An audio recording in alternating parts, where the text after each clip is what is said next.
영수증은 이제 교회에서 개별 발급되어지지 않아서 아마 12월부터 5월까지 개별적으로 이제 발급받으시던 분들은 이제 12월 달에 말에 아마 교회에서 전체 이제 신고를 우선 좀 하게 되어질 것 같아요. 그래서 제가 뭐 다 설명드릴 수는 없고요. 자세한 내용은 1층에서 다시 한번 확인하시고요. 우선은 좀 작성해서 제출해 주시면 또 안내해 드리도록 할게요. 말씀 보도록 합니다. 고린도전서 1장 11절로 13절까지 말씀입니다. 내 형제들아, 글로의 지편으로 너희에 대한 말이 내게 들리니 곧 너희 가운데 분쟁이 있다는 것이라. 내가 이것을 말하거니와 너희가 각각 이르되 나는 바울에게, 나는 아볼로에게, 나는 게바에게, 나는 그리스도에게 속한 자라 한다는 것이니 그리스도께서 어찌 나뉘었느냐? 바울이 너희를 위하여 십자가에 못 박혔으며 바울의 이름으로 너희가 세례를 받았느냐? 아멘. 하나님의 꿈, 그 이름은 교회 16번째 시간이고요. 오늘 말씀의 제목은 건강한 교회, 익숙함 대신 말씀 위에 서다라는 제목으로 주의 몸된 교회를 향한 하나님의 선하신 마음이 무엇인지 말씀을 통해 좀 따라가 보도록 하겠습니다. 제가 고등학교 시절에 좋아했던 이렇게 그룹이 하나 있는데, 노래하는 동물원이라고 하는, 지금 생각해보면 동물원이라는 이름이 참 웃긴 이름이긴 한데, 동물원이라고 하는 그 팀에서 낸 첫 번째 앨범이 있어요. 이제 그 앨범에 이제 변해가네라고 하는 노래인데, 일부에는 아예 얘기도 안 했고, 노래는 제가 아무래도 부르는 게 안 좋은 것 같고요. 우 너무 쉽게 변해가네, 우 너무 빨리 변해가네, 이게 계속 이제 반복되어지는 노래입니다. 어찌 생각해 보면 이 시대에 오늘의 우리의 삶을 좀 어찌 보면 너무나 선명히 잘 보여주는 노래가 아닐까. 세상은 정말 정신없게 변하고 있고, 이제는 그 변화의 흐름을 내가 다 쫓아 살아간다는 것 자체가 이제 불가능한 우리가 세대를 맞이하게 되어졌습니다. 그리고 당장 오늘과 내일이 너무나 다르죠. 그럼에도 불구하고 오늘 우리가 이 세상을 살아가는 하나님의 자녀로 놓치지 말아야 되는 진리가 있는가? 우리가 반드시 붙잡아야 하는 것은 무엇인가? 우리가 잊지 말아야 하는 것은 무엇인가? 이 질문에 대한 답을 우리가 찾아가는 것은 하나님의 백성으로 그 누구도 예외가 되어질 수 없고요. 오늘 우리가 나누고자 하는 설교의 주제의 가장 핵심이 되어지는 내용이기도 합니다.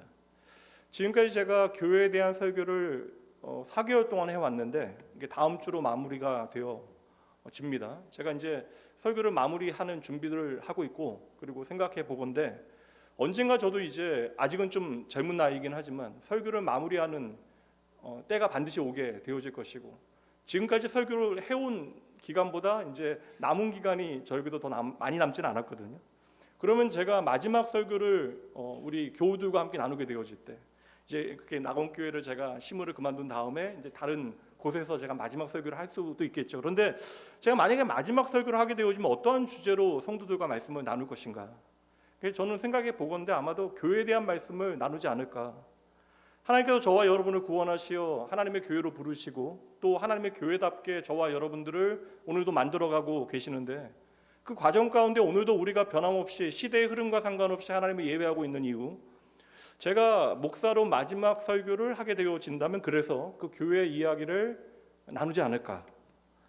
이미 교회가 보이는 건물이 아닙니다라고 하는 것은 여러분들에게 여러 번 설명을 드렸으니까 더 이상 말하지 않고요. 오늘은 교회에 대해서 나누면서 어떻게 하나님의 교회가 건강해질 수 있는가, 우리가 하나님의 교회로 건강하게 세워질 수 있는 그 건강한 성장의 방법에 대해서 함께 나누어 보도록 하겠습니다. 특별히 변하는 세상 가운데 주의 몸된 교회가 변하지 않고 붙들어야 되는 믿음의 원리가 무엇인가에 대해서 오늘은 여러분들 잘 기억하시게 좀 대지를 나누어서 3가지로 좀 설명을 드리려고 합니다.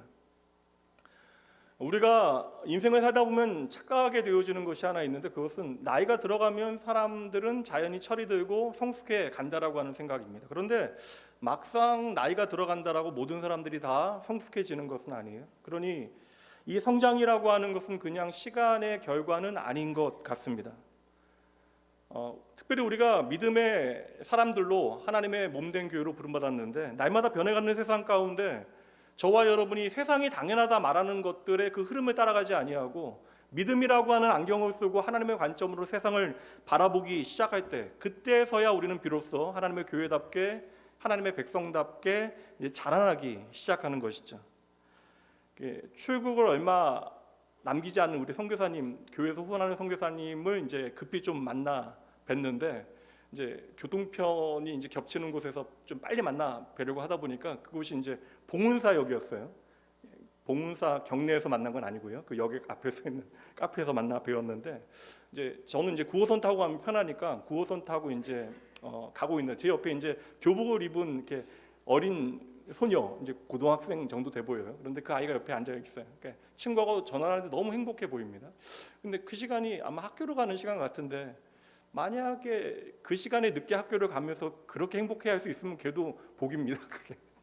그런데 그 아이가 이제 이런저런 얘기하다가 이제 가족 얘기하고 막 그런 얘기를 하더라고요. 그러다가 갑자기 애가 급발진해서 우리 아빠 개꼰대야 그러는 거예요. 제가 순간 무서워서 일어날 뻔했는데, 요즘 아이들 무섭다 이야기하지만 모든 기성세대에게 젊음은 사실 이해되어지지 않고, 그 젊음이라고 하는 것 자체가 거침이 없잖아요. 그래서 비단 2000년 전에 폼베이의 젊은 것들은 버릇이 없다라고 하는 말을 우리가 이 시간 인용하지 않는다 할지라도, 모든 기성세대에게 이제 자라는 세대는 우리가 쉽게 이해할 수 있는 대상은 아닌 것 같아요. 근데 아이들이 어른들을 향하여 꼰대라고 이야기하는데, 모든 어른들을 향하여 또 꼰대라고 이야기하는 것은 아니거든요. 그 표현이 물론 좋은 표현은 아닙니다. 제가 10대를 대상으로 한 설문조사를 보니까 아이들이 나이 많은 세대가 싫어서 꼰대라고 부르는 것이 아니라, 자기들은 그렇게 살지 않으면서 나이 어린 자기들에게만, 본인들에게만 잔소리하는 어른들에 대하여 이제 꼰대라고 하는 이미지를 가지고 있더라라고 하는 그 설문조사를 보았습니다. 저는 그 생각해봤어요. 되레 이 시대는 좋은 어른들을 더 필요로 하는 시대가 아닐까라는 생각을 해봅니다. 경험이라고 하는 것은 힘이 있잖아요. 그리고 그런 노하우, 우리가 흔히 이야기하는 사람들이 삶을 통하여 배우게 된 지혜들. 근데 그 경험이라고 하는 것은 한 사람의 삶에는 힘을 가질 수 있지만 그게 보편적인 어떠한 기준이 되어질 수는 없는 것입니다.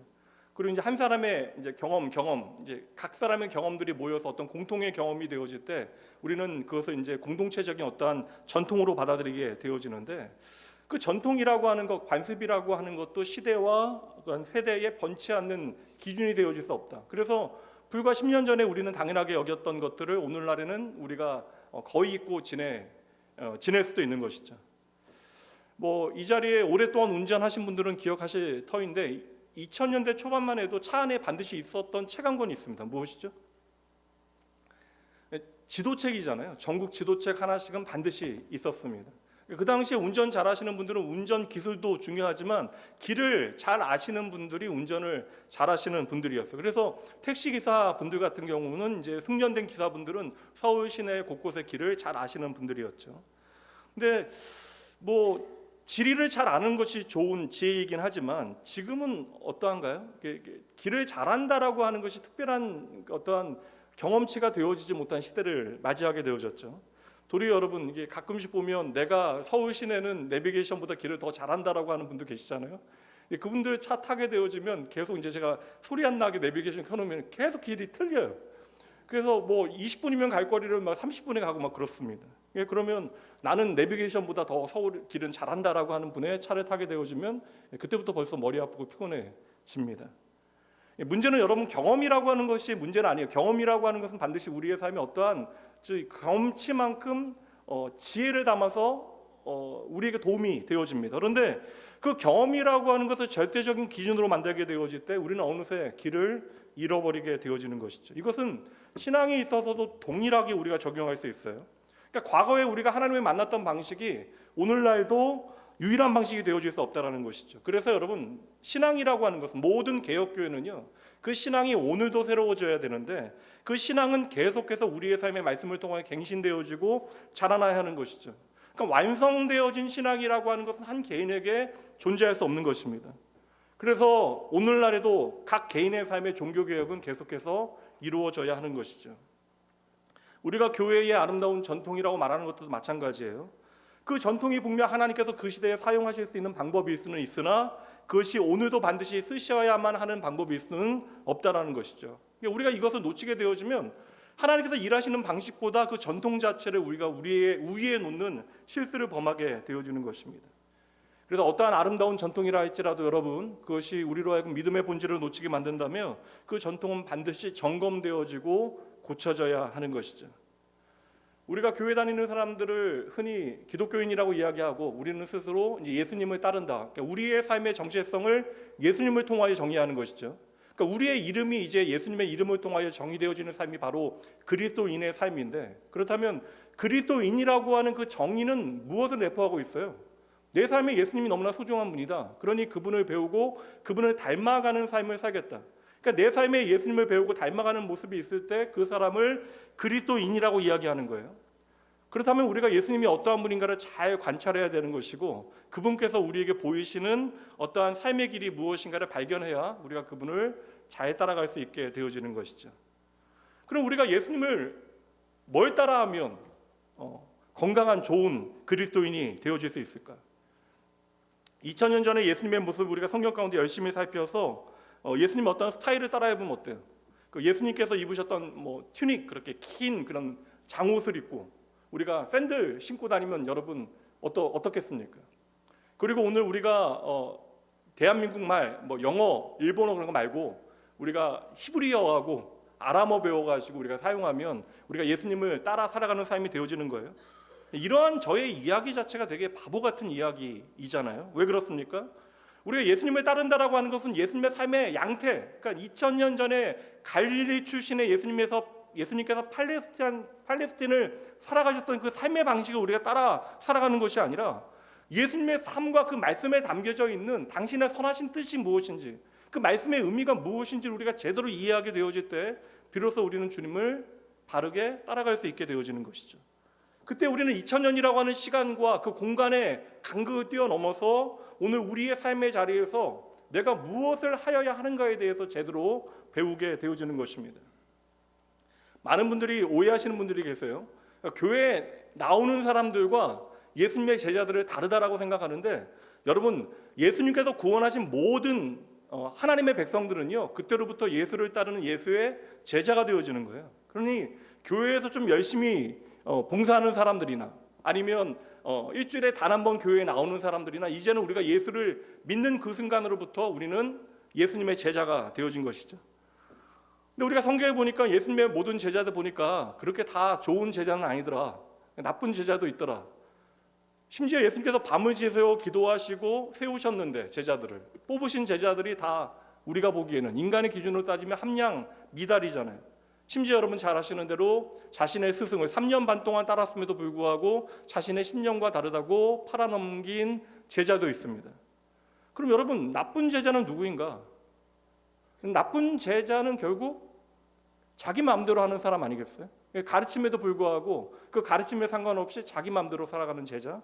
그럼 좋은 제자는 무엇이겠습니까?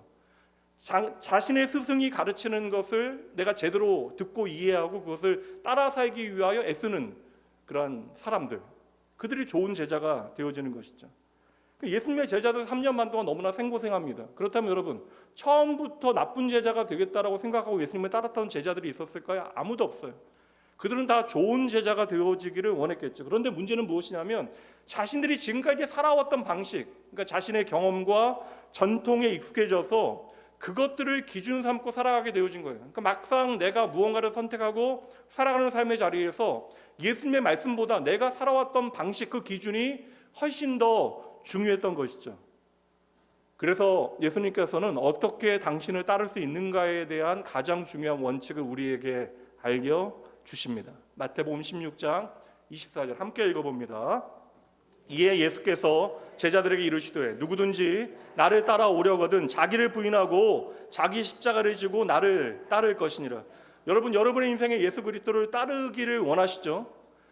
다시 한번, 여러분 대답을 제가 원하지 않는다고 착각하지 마세요. 여러분의 인생에 예수 그리스도를 진정으로 따르기를 원하시죠? 좋은 그리스도인 되어지길 원하시잖아요. 근데 보면 예수님께서 누구든지 나를 따라오기 위하여 반드시 너희가 기억해야 되는 첫 번째 조건이 있다. 그것이 무엇입니까? 자기를 부인하는 거예요. 그러니까 나를 부인하지 않는 자리에 예수 그리스도의 십자가의 길을 따라가는 일은 일어날 수 없다라는 것입니다. 근데 이 십자가의 길에 대해서 주님께서 말씀하실 때, 자기 부인의 길, 제자의 길을 말씀하실 때 이 장면이 어떤 장면이냐면요, 당신께서 십자가에 죽으셔야만 한다라는 말씀을 하셨을 때 예수님을 사랑한다라고 자랑하였던 한 제자 있잖아요. 나서기 좋아했던 제자 베드로가 주님 절대 내가 그러하도록 주님 죽도록 내버려 두지 않겠습니다 하다가 사단아 내 뒤로 물러가라라고 하는 주님의 책망을 들은 다음에 주님께서 어떻게 주님을 따라야 하는가에 대하여 주신 말씀이 바로 이것이에요. 자기를 부인하여야 한다. 그러니까 자기를 부인하라라고 하는 것은 다른 종교에서 이야기하는 쉽게 얘기하면 종교적인 어떠한 표현, 형식을 이야기하는 거예요. 고상한 어떠한 철학적인 가르침이 아니라는 것입니다. 쉽게 얘기해서 우리가 예수님을 따르기 위해서는 내가 지금까지 살아왔던 나의 생각, 나의 고집, 나의 경험을 버려야지만 우리가 예수님을 따를 수 있다. 그때서야 우리는 좋은 그리스도인으로 우리의 인생을 살아갈 수 있다는 것이죠. 그러니 여러분, 우리가 오늘 생각하기에 아무런 아름다운 신앙의 전통과 가치가 있다 할지라도 여러분, 이것을 움직이는 동력이 주님의 마음이 아니라 내 자신의 어떠한 경험과 가치가 되어지면 그 아름다운 모든 경험과 관습과 전통조차도 한순간에 빛을 잃고 무너지게 되어진다는 것이죠. 성경에 얼마나 많은 예가 나옵니까? 이스라엘 백성들이 하나님의 은혜로 구원받게 되어지고 광야에서 이제 먹을 것 없을 때 그들이 불평하는데 하나님께서는 그럴 수 있다고 생각하셨어요. 왜냐하면 결핍되어지면 사람은 다 마음이 힘들잖아요. 물 마시지 못한 것으로 고통당할 때 하나님께서는 책망하지 아니하시고 먼저 물을 주셨다고요. 그 배고픈 그들에게 배 골치 말라고 하늘에서 만나라고 하는 신비한 은혜를 내려주십니다. 근데 만나를 내려주셨을 때 백성들이 그것을 거두는 데 있어서 반드시 지켜야 되는 원칙 하나가 있어요. 무엇입니까? 오늘 하루에 일용할 양식만큼만 거두어라. 오늘 하루 너 먹을 만큼만 거두어라 라는 것이 원칙인 거예요. 그러니까 4인 가족이면 4인 가족이 먹을 수 있는 양만큼만 거두어라. 근데 사람이 이러한 원칙에 세워지면 어떠한 잔머리를 쓰게 되어져요? 사람은 잔머리 잘 쓰잖아요. 그러니까 아침에 일어나서 가보면 온 땅에 만나가 내려 있어요. 그러면 어떤 생각 들겠어요? 매일 나오지 않을 수 있는 방법이 있잖아요. 어떻게 합니까? 많이 거두면 되잖아요. 그러니까 많이 거두어 봤더니, 그러니까 이게 참 신기하죠. 하나님께서 그렇게 하지 말라라고 이야기하시고 이게 하나님의 은혜라는 사실도 인식하고 있는데 나도 모르게 내 몸 편하지 하라고 하나님의 말씀과 상관없이 더 많이 거두는 일들을 할 거예요. 하는 사람들이 있다라는 것이죠. 근데 많이 거두고 나니까 어떠한 일이 벌어집니까? 다 썩었다라는 거예요. 심지어 악취까지 나게 되어집니다. 이러한 만나 공급의 원리 가운데 한 가지 예외가 있어요. 이게 안식일 전날에는 며칠분의 만나를 거두어도 괜찮다. 이틀분의 만나를 거두어도 괜찮다. 그래서 안식일 전날에 이틀분의 만나를 거두어서 안식일 날에는 너희가 일하지 아니하고 예배에 집중하여라. 이거 몸으로 배우도록 하시는 거예요. 구원받은 하나님의 백성이 내가 일용할 양식 떡으로만 사는 것이 아니라 바로 하나님으로 말미암아 삽니다. 내가 당장 만나를 먹어야 오늘 하루를 버틸 수 있지만 이 만나가 나를 살게 하는 것이 아니라 바로 하나님이 나를 살게 하십니다. 그러니까 우리의 인생에 가장 중요한 것이 바로 하나님과의 관계라고 하는 것을 이 만나를 통하여 배우게 하신 거예요. 그래서 안식일에는 일하지 말고 거두어들인 만나로 먹고 하나님께 집중하여 예배하라, 이렇게 명하신 거예요. 근데 이게 시간이 지나면서 조금씩 변하기 시작합니다. 안식일에 만나를 거두지 않고 쉬는 것은 결국 하나님의 안식 안에 들어가는 거예요. 그러니까 내가 세상에서 만족을 얻는 것이 아니라 하나님 안에서 참된 내가 샬롬을 얻어야 한다라는 것을 가르치는 것이 목적인데, 시간이 지나면서 사람들은 형식이 매이게 되어져요. 무엇을 안 하는 것이 중요해집니까? 안식일에 아무런 일도 하지 않는 것이 중요해져요. 그래서 아무런 일도 하지 아니하도록 규칙을 만들기 시작한 거예요. 그 일하지 말라라고 하는 것은 하나님의 은혜 안에 더 깊이 들어가게 하시기 위하여 하나님께서 부르시는 것인데, 이제 사람들이 안식일에 일을 안 하는 거. 근데 사람이 아무런 움직임이 없으니까 자기들이 허용할 수 있는 범위를 정해놓은 거예요. 거기에 세부 규칙이 날이 갈수록 공교해지고 많아지면서 이제 그것을 어기게 되어지면 벌도 받게 되어지고 뭐 벌금도 내게 되어지고 그런 세상이 된 거예요. 근데 재미있는 사건이 뭐냐면 마태복음 12장 말씀을 보면 예수님께서 안식일에 여러분 손 마른 자, 손에 지체 장애를 가진 사람의 그 병을 고치십니다. 이게 참 재미있는 장면인데, 당장 여러분 생명이 이게 지금 오늘 안 고친다라고 큰일 나는 사람이 아니에요. 이 사람은 이게 손에 장애가 있어도 이게 사실 오늘 죽고 사는 사람은 아닙니다. 근데 예수님께서는 그 사람을 만나시오 안식일에 일부러 그 사람을 고친다는 거예요. 그때 바리새인들이 입에 거품을 물고 예수님 앞에 막 그냥 얼굴 빨개져서 화를 내죠. 왜 안식일을 범하느냐? 그때 예수님께서는 안식일의 주인이 나다라고 하는 말씀을 하시니까 이제 바리새인들이 서기관들이 예수님을 죽이기로 작정을 하게 되어진 사건이 바로 그 사건입니다. 여러분, 안식일을 잘 보셔야 돼요. 안식일은 하나님께서 쉬셔야 되는 날이 아닙니다. 이 안식일은 하나님의 쉼을 위하여 존재하는 날이 아니라 우리가 하나님의 샬롬이 필요한 인생임을, 하나님께서 우리를 안식하게 하셔야 우리가 진정한 쉼을 얻을 수 있다는 사실을 알려주시는 날이 안식일이에요. 그래서 창조하신 하나님께서 인간을 창조하신 다음에 하나님의 안식 안으로 초청하시는 날이 바로 안식일이잖아요. 근데 이게 참 놀라운 일이 뭐냐면, 사람을 살리는, 안식일은 사람을 위하여 주신 날인데 사람을 살리는 일과 사람을 돕는 일을 했다라고 해서 주님을 향하여, 안식일의 주인 되신 주님을 향하여 당신이 안식일의 전통을 어겼다라고 무섭게 화를 내게 되어지는 것이죠. 더 안타까운 일이 무엇입니까? 그들이 다 자신들은 하나님을 너무나 사랑하는 사람들이라고 항변하는 이들이었다라는 거예요. 그러니 여러분, 오늘 우리가 당연하다라고 여기는 일들, 우리에게 익숙해진 것들 때문에 우리가 누군가를 용납하지 못하고 그들을 판단하고 그들을 정죄하고 내 마음 가운데 그들을 미워하게 되어지면 도리어 내가 익숙하게 생각하는 것들, 당연하게 생각하는 것들에 대해서 우리가 고민을 해야 돼요. 여러분, 형식이 절대적인 것은 아닙니다. 형식 안에 마음이 담기면 귀한 일이에요. 지난주 말씀드렸잖아요. 근데 여러분 잘 보세요. 가인의 예배, 가인은 예비하는 행위를 했는데 그 예비하는 행위 때문에 도리어 하나님에 대하여 오해하게 되어지고, 심지어 그 결과로 동생을 죽이는 말도 안 되는 그 비참하고 처참한 인생의 비극을 만들어 냅니다. 그러니 꼭 기억하셔야 돼요. 건강한 교회는 우리에게 익숙하고 편한 전통을 세우는 곳이 아니라 어제나 오늘이나 영원히 하나님의 진리의 말씀이 우리 안에 살아있어야 된다는 거예요. 그러니까 교회가 교회다울 수 있는 힘은 얼마나 많은 사람들이 모이는가, 이 사람들이 얼마나 성공하고 얼마나 많은 자원을 가지고 많은 일들을 감당하느냐, 이것이 아니라 하나님의 진리의 말씀이 오늘 교회를 존재하게 되는 하는 힘이 되어지는가, 그 진리가 세워지는 공동체인가, 이것을 끊임없이 점검해 봐야 하는 것이죠.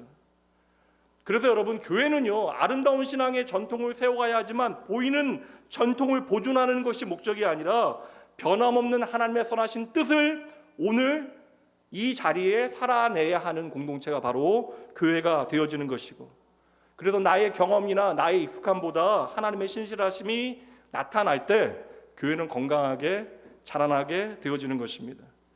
그래서 주님 말씀하셨잖아요. 지혜로운 다섯 처녀처럼 그냥 옛날에 내가 얼마나 신랑을 잘 기다렸나, 이건 중요한 게 아니에요. 오늘 내가 등불을 밝히고 깨어있는 삶을 살아가는 것이 바로 하나님의 나라를 위하여 준비되어져 있는 자들이다라고 주님께서 말씀해 주시는 것이죠. 그래서 여러분, 교회 오래 다니신 분들, 특별히 신앙생활하면서 당연한 것들 있잖아요.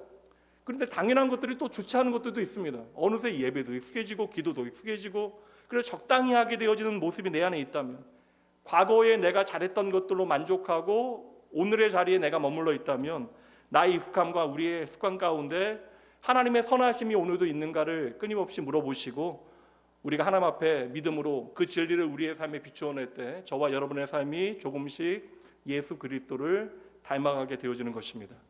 첫 번째 원리는 다 설명한 것 같아요. 함께 읽고 정리하도록 하죠. 함께 읽습니다. 교회는 습관을 세우는 곳이 아니라 말씀이 세워지는 곳입니다.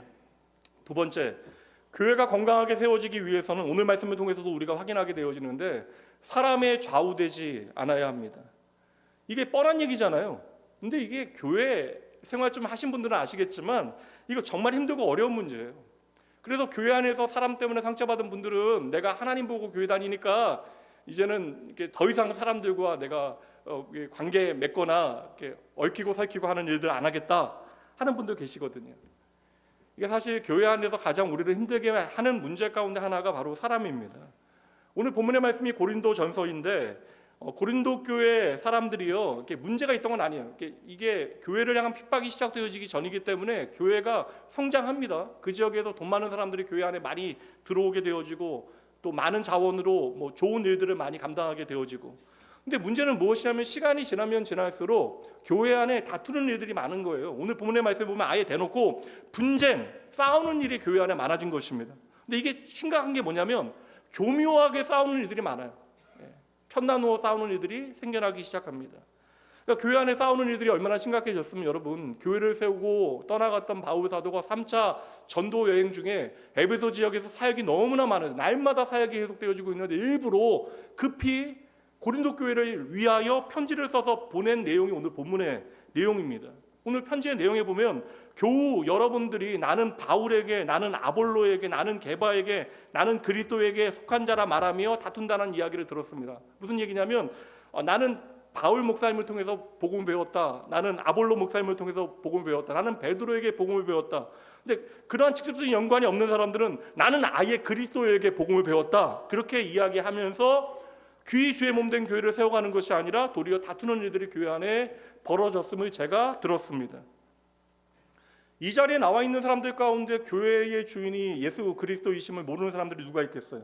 근데 교회 안에 우리가 예수 그리스도 바라보고 교회 나왔는데 막상 교회 안에서 뭐 일하고 섬기다 보니까 너무나 다양한 사람들이 다양한 일들을 다양한 모양으로 감당하다 보니까 언제나 결국에는 사람과의 문제가 우리에겐 힘들게 되어지는 것이죠. 여러분 질문 하나 드릴게요. 아주 원초적이고 쉬운 질문입니다. 여러분 교회 왜 다니세요? 갑자기 옆에 있는 아내 쳐다보지 마시고. 물론 뭐 가족 때문에 교회 처음 나오신 분들도 계시죠. 이런저런 이유로. 근데 결국은 우리가 교회에 왜 다닙니까? 예수님 때문에 다니는 거 아니에요? 그래, 예수님 때문에 우리가 교회 나오게 되어지는데, 이거 예수님 때문에 내가 교회 다닙니다. 이거 가장 중요한 신앙 고백입니다. 우리가 이 자리에 있는 이유가 예수 그리스도이십니다라는 고백이 모든 믿음의 시작이 되어지는 것이잖아요. 근데 여러분, 이게 가장 중요한 신앙 고백이라면 참 이상하잖아요. 우리가 결국 예수 그리스도를 믿고 그분의 은혜와 사랑 가운데 예수님 때문에 주의 몸된 교회를 다양한 모양으로 섬기게 되어지는데, 우리의 신앙은 예수님 때문에 흔들리게 되어지기보다는 언제나 무엇 때문에 흔들려요? 사람 때문에 흔들리게 되어지더라. 금년 7월에 존 메가더 목사님께서 이제 하나님 곁으로 돌아가셨어요. 미국 복음주의 계열에서는 가장 큰 어른이셨던 분이고, 저도 20대, 30대 시절에 너무 이렇게 좋은 선한 영향을 받았던 존경하는 목사님이십니다. 제가 미국에 있을 때 2010년에요. 리고니어 내셔널 컨퍼런스라고 하는 전국 쉽게 얘기하면 기독교 세계관 집회 같은 게 있었는데, 이거 존 메가더 목사님께서 메인 강사하셨거든요. 그래서 저희 청년들과 함께 그 집회에 참석을 했습니다. 그때 강사분들이 I.C. 스프로울이나 마이클 호튼, 존 파이퍼, 여러분들 모르실 수 있는데 저에게는요 그냥 신학계의 방탄소년단 뭐 그런 것 같은 거예요. 저에게는 뭐 빅뱅 뭐 그런 것 같이 저에게는 너무나 막 흠모하였던 그런 분들이거든요. 근데 그런 분들 다 제가 뵐 수 있으니까 그 집회 이제 갔는데, 청년들은 모르니까 할아버지가 혼내기만 하신다고 막 저한테 이야기하셨는데, 당시에 존 메가더 목사님께서 70세가 이미 넘으셨던 나이셨어요. 그런데 그 메인 집회, 이제 가장 사람들이 많이 모여 있는 집회에서 처음 하신 질문이 이것입니다. 강단에 올라오셨어요. 여러분들의 교회는 어떠한 교파입니까? 그러면 우리는 뭐라고 대답해요? 그것도 모르고 교회 다니시죠? 장로교회입니다. 장로교입니다. 교파 이야기 우리는 장로교입니다라고 이야기해요.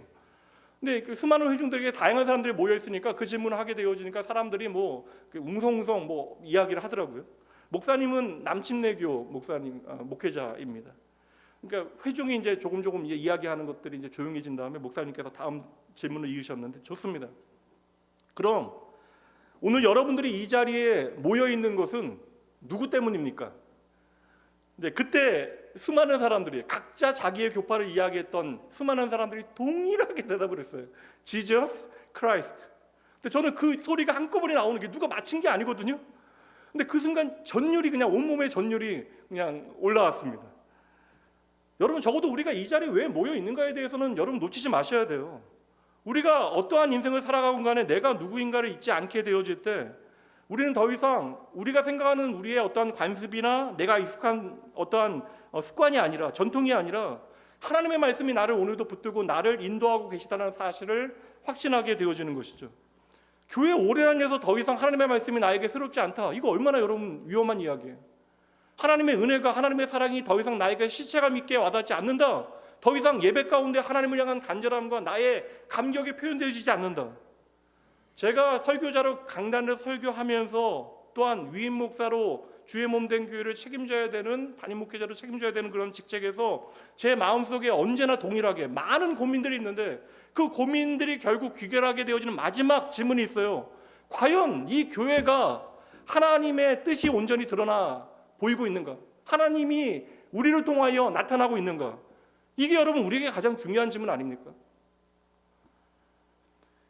저는 제가 얼마나 부족하고 이렇게 모자란 깜냥인지를 알기 때문에 그래서 그냥 발버둥 치면서 노력하고 있기는 하지만, 언제나 저에게는요, 오늘 장로님도 기도해 주셨는데, 장로님 3-4번이니까 2번 얘기했다고 그랬는데 90세까지 찬양하시면 더 좋죠. 건강하게 하실 수 있도록 저도 기도할게요.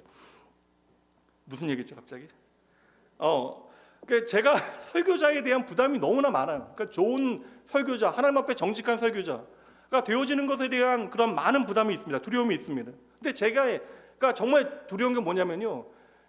23살부터 사역을 시작하면서 목회자가 교회를 위해 헌신하는 것처럼 보이지만 성도들이 목회자를 귀히 여겨 주시는 것이 너무나 귀하다. 그러니까 제 인생에 너무나 소중하고 귀한 분들이 계셨기 때문에 그래도 제가 크게 일탈하지 않고 믿음의 자리를 잘 지켜온 게 아닐까라는 생각을 하게 되어지는데, 근데 성도님들의 사랑과 섬김을 받다 보니까 이게 당연해지면 안 된다라는 생각을 늘상 하거든요. 그래서 저는 설교자로 성도님들이 은혜 받았습니다라는 이야기를 좀 두렵게 들을 필요가 있는 것이죠. 예전에 한 성도님께서 교회 등록하셨을 때 제가 이제 4주가 지나서 제 방에서 만나고 기도해 드렸는데, 교회 등록한 이유 중엔 교회 분위기도 좋지만 목사님 설교가 신선해서 좋았대요. 이런 얘기하면 되게 부담입니다. 처음 오셨으니까 신선한 거죠. 나온교회 예배 드리시는 분들 중에 제 설교가 가장 신선하게 들리는 분들은 누구시겠어요? 처음 이런 얘기 하시니까 제가 서운한 거예요. 우립니다 뭐 그런 얘기 해주셔야 감동인데, 여러분들 저도 건조하니까 여러분들도 건조하실 수 있죠. 여러분, 고린도 교회는요, 내가 존경하는 목회자들이 있었던 사람들이에요. 귀한 일이잖아요. 저는 이게 사실 토요일 날 이런저런 일로 다 설명드릴 수는 없는데, 이게 교역자들을 귀히 여기시는 그 마음들이 보일 때마다 사실 어떤 때는 좀 울컥울컥 할 때가 있거든요. 우리가 뭔데? 그냥 하나님의 부르신 가운데 우리는 그냥 성실하게 일하는 것뿐인데 그냥 그렇게 귀히 여겨주시는 것들이 너무나 감사한데, 근데 고린도 교회는 그렇게 교역자들을 귀히 여기는 마음들이 있었을 거 아니에요. 내가 사랑하는 목회자들이 있었을 거 아닙니까? 그런데 결국 그 목회자들의 편에 서서 하는 일이 무엇이냐면, 그들의 전한 진리는 잊어버리고 그 편에 서서 서로 미워하고 다투는 일들을 하고 있다는 것이죠. 심지어 여러분, 예배하는 일과 성만찬과 같은 거룩한 예식을 통해서도 부자와 가난한 사람들을 나누는 일들을 교회 안에서 하고 있는 거예요. 그러니까 우리가 정말 얼마나 조심하고 조심해야 하는가. 여러분, 사람을 귀히 여겨야죠. 교회는 모든 사람들을 귀히 여기고 사랑하여야 돼, 사람에 의하여 그러나 흔들리지 않는 공동체여야 합니다. 오늘 고린도 교회가 그것을 우리에게 보여주고 있어요. 그들이 여러분 지금 싸우고 있는 것은 진리 때문에, 말씀 때문에 싸우는 것이 아닙니다. 예수님 때문에 그들이 지금 다투고 있는 것이 아니라고요. 심지어 예수님 때문에 다투는 일도 옳지 않는데, 결국 내가 원하는 사람들의 편에 서서 서로 미워하고 다투고 편을 나누고 교회를 갈라놓게 되어진 것이죠. 그래서 13절 말씀에 바울 사도는 교인들에게 묻습니다. 바울 사도를 좋아하는 사람들에게 지금 묻고 있는 거예요. 내가 여러분들을 위하여 십자가에서 죽었습니까? 여러분들이 오늘 이 자리에 있는 것이, 세례를 받고 이 자리에 있는 것인데 여러분들이 내 이름으로 세례를 받으셨습니까? 교회를 개척한 사람이나 교회가 세워진 데 많은 수고를 한 모든 사람들, 그들을 때문에 교회가 존재하는 것이 아니라 바로 그리스도께서 교회의 주인 되시고 오늘도 교회를 붙드시는 분이 그리스도이심을 우리는 잊지 말아야 하는 것이죠. 큰 배가 항해하게 되어질 때 가장 중요한 역할을 하는 사람은 선장입니다. 그러니까 선장은 경험도 많아야 되고 좋은 판단을 해야 하죠. 근데 결국 그 배를 정확하게 움직이게 만드는 기준은 선장의 경험이나 그의 어떤 능력이 아니라 나침반과 항로가 되어져야 하는 것이죠. 그러니까 그 배의 선장이 가장 신뢰할 만한 사람이라고 해서 그 선장의 경험을 신뢰하고 우리가 나침반을 내려놓고 항로를 버리게 되어지면 어느새 그 배는 방향을 잃어버리게 되어지는 것입니다. 교회도 마찬가지 여러분. 한국 교회 자체가 이게 사실 권위주의적인 행정 문화, 권위주의적인 어떤 문화 가운데 우리가 당연하게 여기는 카리스마 같은 게 있거든요. 그러니까 카리스마틱한 리더들을 우리가 좀 요구하는 게 있는데, 그 카리스마라는 것 자체가 은사거든요. 하나님께로부터 우리에게 주어지는 것입니다. 그러니까 목사와 리더들이 필요하긴 하지만 교회를 정말 움직이게 만드는 기준은 사람의 어떠한 눈에 보이는 은사나 능력, 카리스마가 아니라 오직 주 예수 그리스도와 그분의 말씀이 오늘 우리의 주의 몸된 교회에 얼마나 살아있는가, 우리 가운데 얼마나 주의 말씀이 살아있는가, 이것이 우리의 기준이 되어져야 하는 것이죠. 그래서 바울 사도는 이야기하는 거예요. 더 이상 나 얘기하지 말라고, 아볼로나 게바 이야기하지 말라고, 그리스도의 이름 우리가 빗대어 너희 이야기하지 말라고. 교회의 주인은 오직 그리스도 한 분이시니 어떤 사람의 뜻이 드러나는 곳이 교회가 아니라, 교회는 오직 하나님의 영광이 나타나야 하는 곳이고, 하나님의 영광은 여러분 우리가 무엇을 해서 증명해내는 것이 아니라 하나님께서 우리 안에 거하실 때, 그러니까 그러니까 우리 안에 임재하신 임마누엘 하신 하나님을 우리가 기억하게 되어질 때, 그분의 말씀이 우리 안에 살아있을 때 하나님의 임재가 당신의 영광이 되어지는 거예요. 그러니 여러분, 그곳에 하나님의 임재가 있는 곳에 하나님의 생명이 자라게 되어지면 우리가 잊지 말아야 하는 것입니다.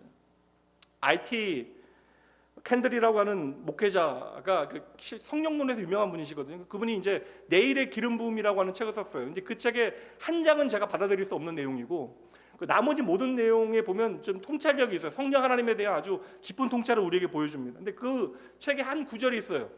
어제의 사람이 있고 오늘의 사람이 있고 내일의 사람이 있다. 그러니까 성령 하나님께서 우리의 삶에 말씀으로 임재하시면, 그러니까 성령의 기름 부으심을 통하여 오늘 우리의 삶에 하나님의 말씀이 살아있게 되어지면 바로 오늘의 사람이 되어진다는 거예요. 그러니까 다시 말하면 어제 내가 하나님의 임재가 있었다라고 이야기하는 것, 아무리 우리의 과거가 화려하다 하더라도 그것이 오늘의 이야기가 되어지지 않으면 그 사람들은 다 어제의 사람이 되어지는 것이다. 오늘 우리의 삶에 하나님의 임재가 있는가, 하나님의 말씀이 살아있는가, 하나님의 기름 부으심이 있는가, 이거 우리가 확인해야 된다. 그리고 오늘 하나님의 기름 부으심이 있는 자들, 그래서 내일도 하나님의 기름 부으심을 기대하며 하나님의 임재 가운데 살아가고자 열망하는 사람들, 그 사람들이 바로 내일의 사람이 되어진다. 그래서 구약 성경에서 어제의 사람을 사울왕으로, 오늘의 사람을 사무엘로, 마지막 사역을 감당하고 있는 내일의 사람으로 다윗을 소개하고 있는 거예요. 여러분, 오늘 우리의 삶에 함께 하신 우리가 하나님을 놓치게 되어지면 하나님의 영광은 우리 안에 나타날 수 없어요.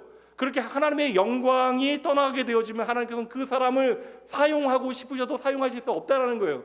기능적으로 대단한 일을 할지라도 그 사람은 주의 지팡이가 되어지는 것이 아니라 그저 막대기가 되어질 뿐입니다.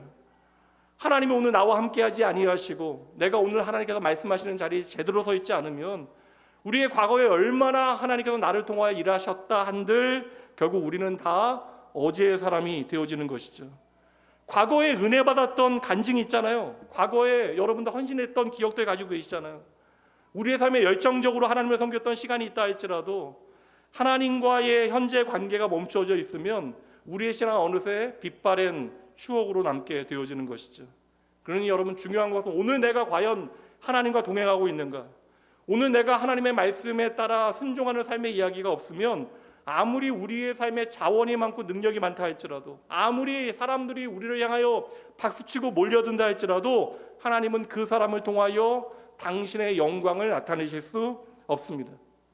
여러분 잘 들으세요. 하나님께서 왜 사람을 사용하시는가?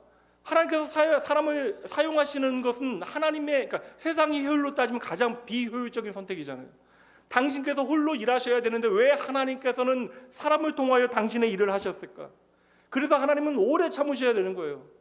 그 사람을 하나님의 사람으로 만들어내시기 위하여 하나님께서는 우리에게 은혜의 기회를 주시는 거예요. 그러니 그 사람이 하나님의 뜻과 방법 안에 거하지 아니하면 우리가 그 사람으로 말미암아 더 이상 흔들릴 필요가 없는 것입니다.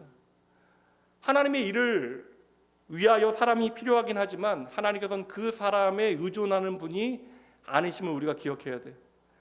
모든 믿음의 사람들에게는 하나님의 영광이 떠나간 것이 가장 비참한 일이 되어지는 것입니다. 하나님께서 오늘 나와 동행하지 아니하시고 내가 하나님의 말씀 앞에 세움받지 못하는 것이 가장 두렵고 슬픈 일이 되어지는 것이죠. 그 두 번째 원리 이제 정리하도록 합니다. 함께 읽어봅니다. 건강한 교회는 사람을 존중하지만 사람에게 기대지 않고 오직 주대심 위에 서 있는 공동체입니다.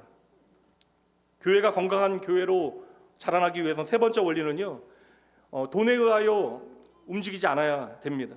여러분, 이게 어찌 보면 두 번째 전 사람에 대한 문제와 이 세 번째 돈에 대한 문제가 이게 가장 현실적인 이야기가 되어지지 않을까. 돈이라고 하는 것은 이 세상을 살아가는 우리들에게 어떤 신앙의 성숙도를 가장 솔직하게 들여다 볼 수 있는 어떤 지표가 되어지지 않을까라는 생각을 해봐요. 반드시 목회자는 이 물질 관리와 헌금에 대한 설교를 해야 합니다.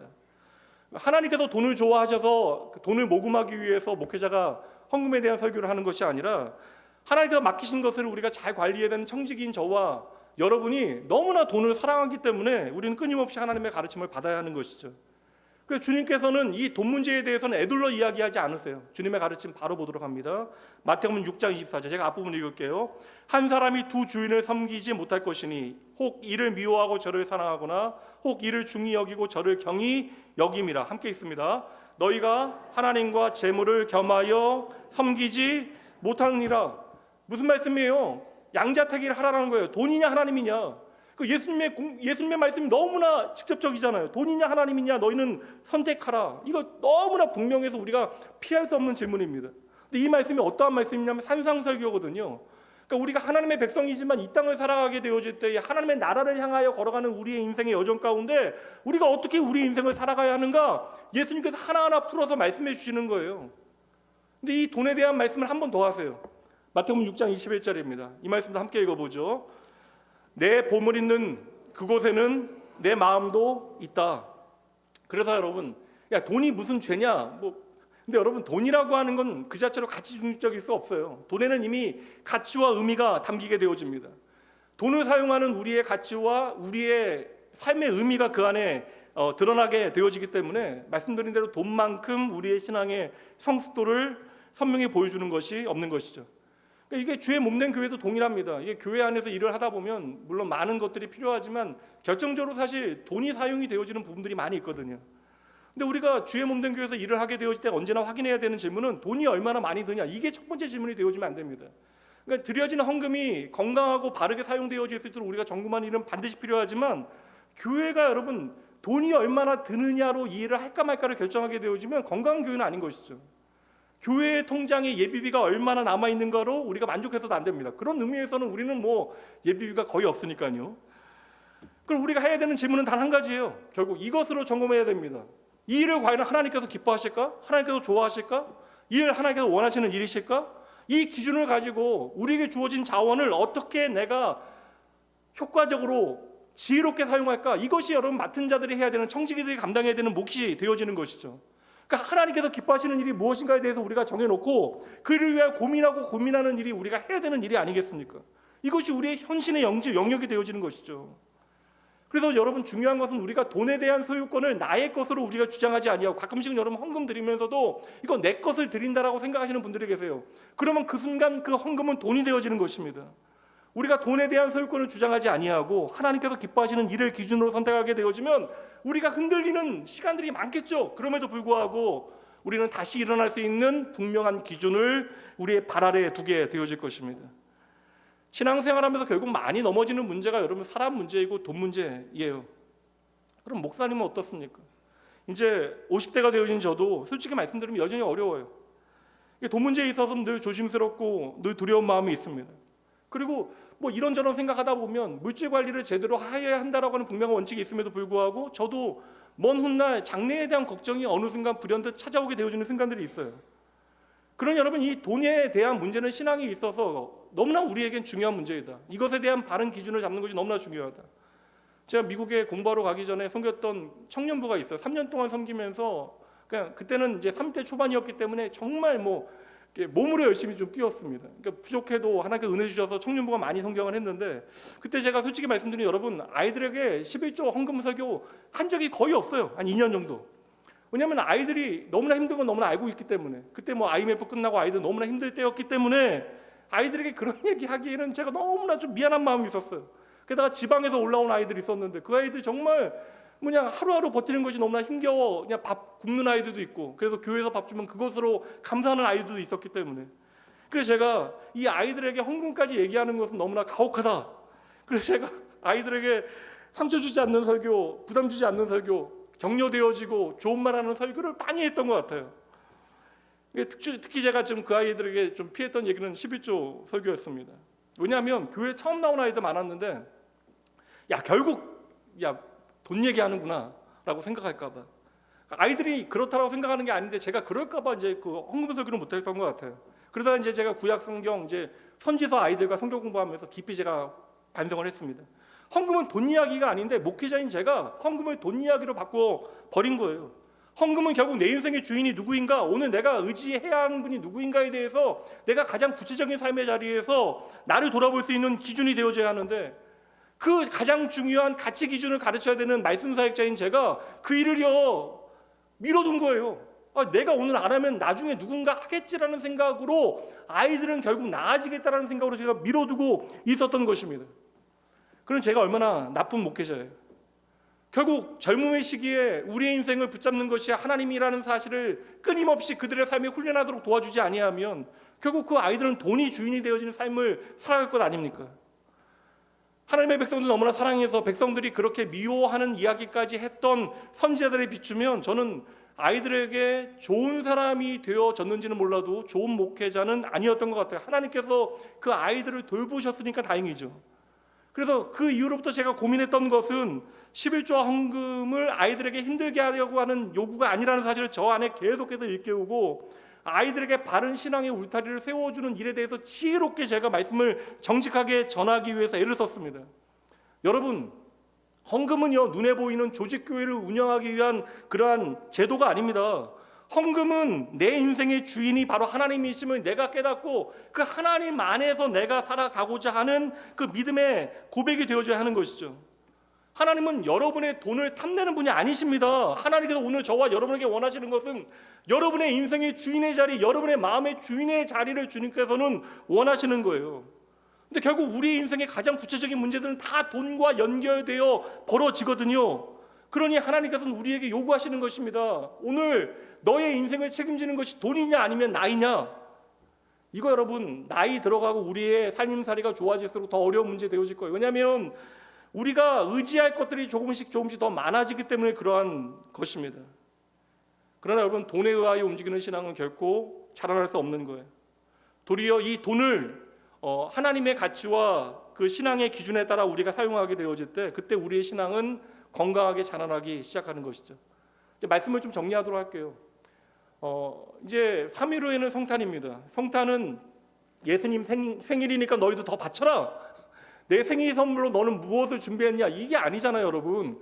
성탄은 무엇이에요? 우리를 무언가 요구하는 것이 아니라 성탄은 하나님께서 우리를 위하여 모든 것을 내어주신 날이에요. 그러니까 우리를 위하여 모든 것을 주시기 위하여 하나님께서 이 낮은 자리로 나를 찾아오신 사건이 바로 성탄 아닙니까? 그래서 이 성탄을 우리 안에 의미 있게 만들기 위해서 우리가 해야 되는 구체적인 일들이 무엇이에요? 이 엔젤 트리도 그 중에 하나일 것입니다. 그 배달하는 거에 잘 숨겨주세요, 여러분. 안 그러면 우리 목사님들 25일 난리 납니다. 성탄은요 소비를 통하여 우리가 기쁨을 얻는 자리가 아니라 도리어 그 생명의 의미인 나눔을 통하여 성탄의 그 기쁨이 무엇인지를 우리가 몸에 좀 배워내야 되는 날이 아니겠습니까? 성탄을 통하여 도리어 우리는 우리의 인생의 주인이 돈이 아니라 바로 하나님께서 내 인생의 주인이심을, 나의 생명이 바로 예수 그리스도이심을 우리 신앙 고백을 통하여 증명해내야 하는 것이죠. 이미 광고되어진 것처럼 매년 여러분 성탄 모든 절기 헌금은요 미자립 교회와 선교지 그리고 도움이 필요한 이웃들을 위하여 사용합니다.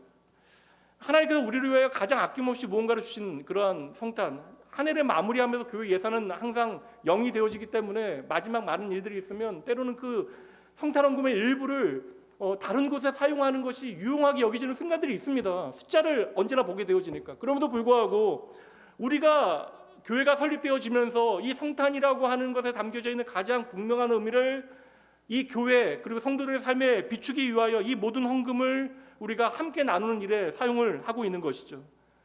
이거 여러분 무리하시라는 이야기 아니에요. 적어도 내가 성탄에 내 가족들과 식사하는 일, 그것에는 아낌없이 사용하면서 누군가를 위하여 나누는 일에 우리가 인색하다면 성탄의 기쁨, 그 성탄의 의미는 우리 안에 제대로 나누어질 수 없는 것이죠.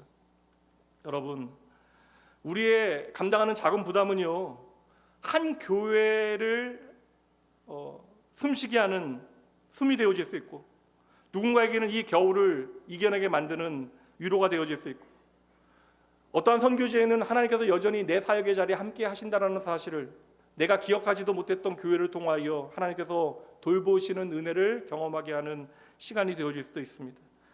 그러나 여러분 올해 성탄도 여러분의 감사를 통하여 누군가에게 하나님의 기도의 응답이 되어질 수 있도록 기쁨으로 응목함으로 함께 주시기를 바랍니다. 세 번째 기도의 원리 정리하고 이 건강한 교회의 원리 정리하고 말씀 마치도록 하죠. 함께 있습니다. 건강한 교회는 돈에 매이지 않습니다. 헌금은 내 인생의 주인이 누구인가를 고백하는 믿음의 선언입니다. 건강한 교회는 여러분 목사인 제가 홀로 만드는 게 아니에요. 교회된 여러분들에게 달려있는 것입니다. 우리가 열심히 사는 것을 우리가 건강한 사람이 또한 우리가 오래 교회 다니는 것으로 우리가 건강한 하나님의 교회가 되어지는 거 아니에요. 우리의 믿음의 진보는 하루하루의 선택 가운데 내 인생의 주인이 누구인가를 분명히 할 때 우리 안에 조용히 그리고 분명하게 자라나는 것입니다. 세 가지 말씀드렸어요. 익숙함이 아니라 진리를 붙드시고요, 사람이 아니라 주의 약속의 말씀 위에 서서, 돈이 아니라 하나님을 신뢰함을 통하여 내가 하나님의 교회로 건강히 세워지는 귀한 복된 인생 되어지시는 여러분 되시길 주님의 이름으로 축복합니다. 기도하시죠. 하나님 우리 아버지, 오늘 이 시간 성탄의 계절에 저희에게 다시 한번 하나님의 말씀 앞에 서게 하시니 감사합니다. 주여, 우리가 얼마나 바쁘게 살아왔는지를 돌아보기보다 누가 우리의 주인이었는가를 이 시간 정직하게 말씀을 통하여 비추어 보게 하셨으니, 주의 말씀보다 사람을 의지하고 익숙함에 머물고 때로는 돈과 계산의 마음을 빼앗겼던 저희의 연약함을 이 시간 주님 앞에 있는 그대로 내어 놓습니다. 주여, 돈과 물질 앞에서도 저희를 자유하게 하시어 소유에 매이지 않게 하시고, 두려움이 아니라 감사함으로 하나님 앞에 저희의 인생을 오롯이 살아가게 하시되, 계산이 아니라 사랑으로 나누게 하여 주시옵소서. 사람이 아니라 말씀 위에 바로 서게 하시고, 습관이 아니라 진리로 살아가게 하시고, 사람을 사랑하되 사람에게 흔들리지 아니함으로 하나님 받으실 만한 착한 청지기의 삶을 저희들 살아가게 하시옵소서. 언제나 주의 몸된 교회를 말씀 위에 바로 세워주시고, 세상 가운데 하나님의 꿈을 보여 아름다운 믿음의 공동체로 세워가시는, 오늘도 교회의 주인 되시어 이 교회를 건강하게 만드시는 우리의 생명 되신 예수님 이름으로 축복하며 간절히 기도합니다. 아멘. 늘상 말씀드리지만 여러분, 내 마음의 편한 말씀만 들어서는 우리의 신앙이 오롯이 자랄 수 없어요. 하나님 없이 살아가다 보면 하나님의 말씀이 내 마음에 정직하게 부딪혀 올 때에 내 마음이 불편한 것은 당연한 것입니다. 이 시간 여러분 예배드리면서 내 마음이 부딪혀 오는 그 말씀 그냥 흘려보내지 마시고요, 성령 하나님의 음성으로 들으시고 하나님의 거룩하신 부르심에 내가 어찌 응답하고 하나님의 도우신 가운데 내가 내 인생을 어떻게 살아가야 하는가, 말씀을 통하여 여러분 응답함으로 고백하고 하나님 앞에 나아가는 기도로 잠시 하나님 앞에 나아가도록 합니다. 기도합니다. 생명의 주님 자신을 주셨네.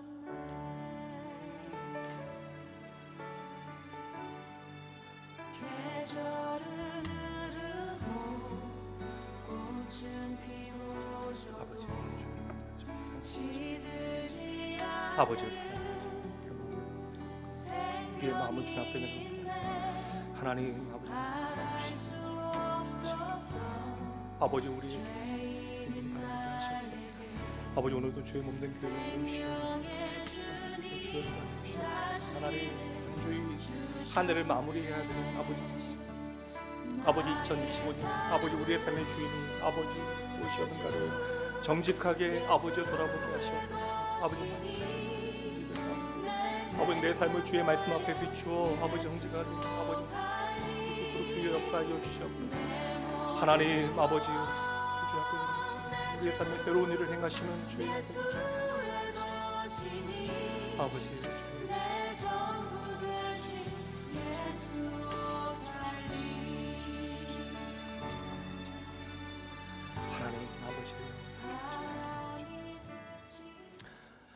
하나님 아버지, 오늘도 우리에게 생명과 삶을 허락하시고 주의 은혜 가운데 예배하게 하시니 감사합니다.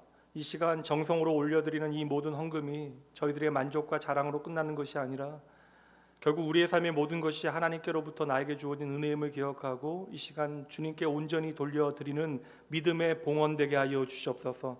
드리는 손길마다 형편을 주님께서 아시오니 저희들 기쁨과 감사함으로 아버지 주님 앞에 드리는 이 모든 손길들을 주님께서 축복하시고 내게 주어진 모든 것을 하나님의 선하신 뜻을 따라 내 인생의 주인이 하나님이심을 증명하고 그렇게 복된 인생 하나님 앞에 살아가는 아버지여 귀한 주의 자녀들 되어질 수 있도록 하나님 동행하여 주시옵소서.